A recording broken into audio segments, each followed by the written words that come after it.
देश और दुनिया की तमाम छोटी और बड़ी खबरों के लिए हमारे चैनल को सब्सक्राइब करना न भूलें और बेल का बटन जरूर दबाएं। नमस्कार दोस्तों, स्वागत है आपका देश लाइव में और आपके साथ मैं हूं आशिमा त्यागी। दोस्तों, आज का जो वीडियो है बेहद महत्वपूर्ण है। क्यों है वो मैं आपको बताती हूँ।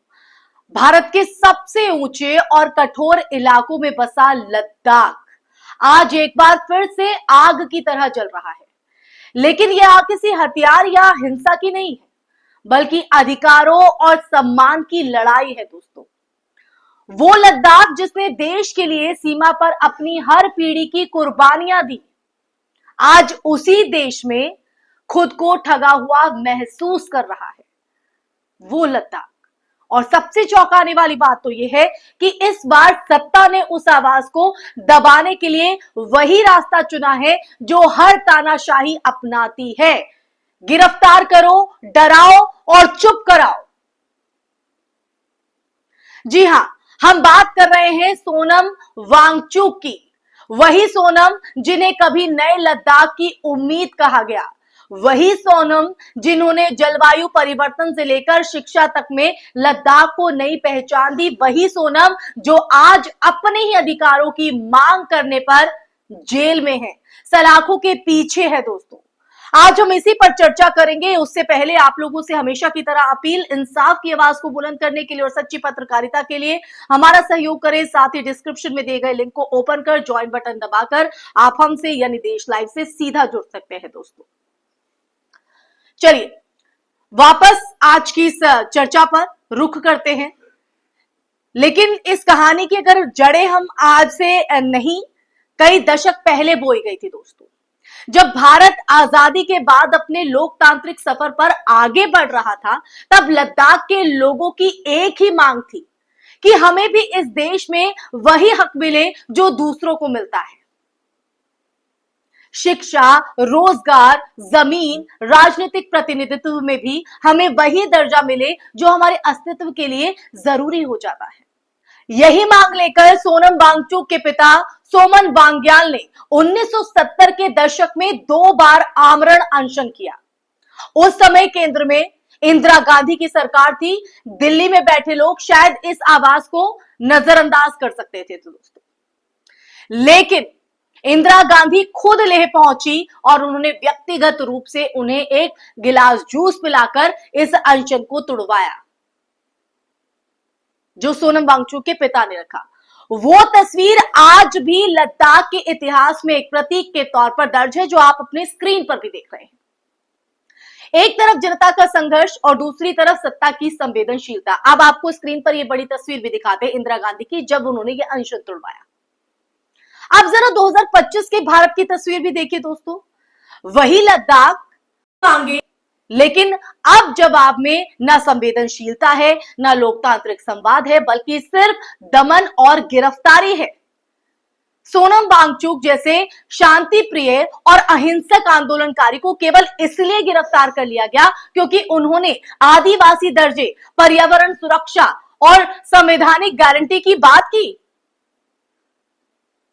सोचिए, जिसने कभी नरेंद्र मोदी और उनके नए भारत के सपने पर भरोसा किया, वही आज उसी सरकार के हाथों लोकतांत्रिक अधिकारों से वंचित किया जा रहा है।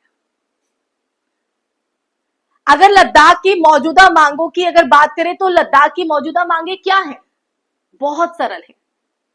उन्हें संविधान के 6 अनुसूची के तहत संरक्षण चाहिए ताकि उनकी जनसंख्या, संस्कृति, जमीन, संसाधन बाहरी कंपनियों और राजनीतिक षड्यंत्रों से सुरक्षित रह सके। क्या ये गलत है? ये मांग गलत है। 2019 में अनुच्छेद 370 हटाने के बाद जब लद्दाख को केंद्र शासित प्रदेश बनाया गया था, तब मोदी सरकार ने विकास, पहचान और स्वायत्तता के वादे किए थे वहां की जनता से। लेकिन हकीकत में ना तो चुनी हुई विधानसभा मिली, ना ही संसाधनों पर स्थानीय नियंत्रण, और आज बड़े बड़े कॉर्पोरेट समूह वहां की जमीनों पर नजर गड़ाए बैठे हैं। दोस्तों, और स्थानीय जनता को लगता है कि उनकी जमीनें, उनका अस्तित्व धीरे धीरे उनसे छीना जा रहा है। और सबसे बड़ा सवाल तो यह है कि क्या अपने हक की मांग करना अब अपराध बन गया है? आवाज उठाना अपराध बन गया है? जवाब है हाँ। क्या लोकतंत्र में आवाज उठाने की सजा जेल है? जवाब है हाँ। जब सोनम वांग्याल ने ये मांग उठाई थी तब देश की प्रधानमंत्री लेह आकर उनसे बात करती हैं। आज उनके बेटे के शांतिपूर्ण प्रदर्शन पर सरकार का जवाब है गिरफ्तारी, चुप्पी। ये फर्क सिर्फ सत्ता के स्वभाव का नहीं है बल्कि लोकतंत्र के पतन का भी संकेत है। इसलिए देश लाइव ऐसे मुद्दे उठाता है जब लोकतंत्र को खतरा होता है तो दिल दुखता है। लद्दाख की लड़ाई सिर्फ लद्दाख की नहीं है दोस्तों, ये लड़ाई उस हर नागरिक की है जो अपने अधिकारों के लिए खड़ा होना चाहता है। आज अगर लद्दाख चुप कराया गया तो कल बस्तर, झारखंड, पूर्वोत्तर और फिर पूरा भारत इसी रास्ते पर चलेगा। ये लड़ाई सिर्फ एक एसटी दर्जे या भूमि अधिकार की नहीं है दोस्तों, ये लड़ाई इस सवाल की भी है कि क्या भारत का लोकतंत्र अब भी जनता की आवाज सुनता है या सिर्फ सत्ता के आदेशों पर चलता है। विडंबना देखिए, जिन सोनम वांगचुक को कभी प्रधानमंत्री के नए भारत का चेहरा कहा गया, आज वही मोदी सरकार के लिए खतरा बन गए हैं। लेकिन यह सत्ता की विफलता है दोस्तों, सोनम की नहीं। अगर एक शांति प्रिय शिक्षक और पर्यावरणवादी भी सरकार को डराने लगे तो समझ लीजिए कि लोकतंत्र की जड़ें कितनी कमजोर हो चुकी है, कितनी खोखली हो चुकी है। वो लोकतंत्र जो हमारे देश की पहचान है। इस पूरी लड़ाई में इतिहास हमें एक सबक देता है दोस्तों। इंदिरा गांधी जैसे नेता जब विरोध सुनते थे तो संवाद का रास्ता चुनते थे, बातचीत का रास्ता। आज के नेता विरोध चुनते हैं तो जेल और एजेंसियों का रास्ता चुनते हैं। लेकिन इतिहास यह भी सिखाता है दोस्तों कि जब जब सत्ता ने आवाजों को कुचलने की कोशिश की तब तब वही आवाजें और बुलंद होकर लौटी। तो आप समझ लीजिए, लद्दाख की बर्फीली वादियों में इस वक्त सिर्फ ठंडी हवाएं नहीं चल रही हैं, वहां गूंज रही है एक आवाज। और आज की इस चर्चा में हमें यही आपको बताना है, देश लाइव आपको यही बताना चाहता है कि वो कह रहे हैं हमें हमारा हक दो। ये आवाज एक आदमी की नहीं है, एक पूरी पीढ़ी की है। और अगर लोकतंत्र को बचाना है तो इस आवाज को बुलंद करना होगा, सुना ही नहीं समझना भी होगा। सोनम वांग्याल के समय इंदिरा गांधी ने संवाद का रास्ता चुना था और लद्दाख के लोगों का भरोसा जीता था। आज वक्त फिर वही खड़ा है।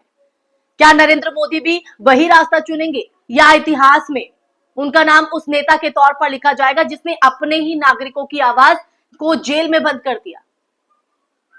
तो दोस्तों, फैसला सिर्फ सत्ता का नहीं है, देश के हर नागरिक का भी है। क्योंकि लद्दाख की लड़ाई आज सिर्फ लद्दाख की नहीं, ये भारत के लोकतंत्र की आत्मा की भी लड़ाई है। तो समझना आपको है। इसी के साथ इस चर्चा में मैं यही विराम लगाऊंगी। ये चर्चा आपको कैसी लगी? इस चर्चा को सुनने के बाद, लद्दाख की तस्वीर को देखने के बाद आपके जहन में क्या चल रहा है, वो विचार और इस वीडियो को लेकर आप क्या कमेंट करना चाहेंगे, कमेंट बॉक्स में कमेंट करके जरूर बताइएगा दोस्तों। और इस वीडियो को ज्यादा से ज्यादा शेयर भी कीजिएगा ताकि ये सच हर व्यक्ति, देश के हर नागरिक तक पहुंच सके। और हमारे चैनल देश लाइव को सब्सक्राइब भी कीजिएगा। फिर हाजिर होंगे एक नए मुद्दे के साथ। तब तक के लिए अपना ख्याल रखिए। जय हिंद, जय भारत, नमस्कार।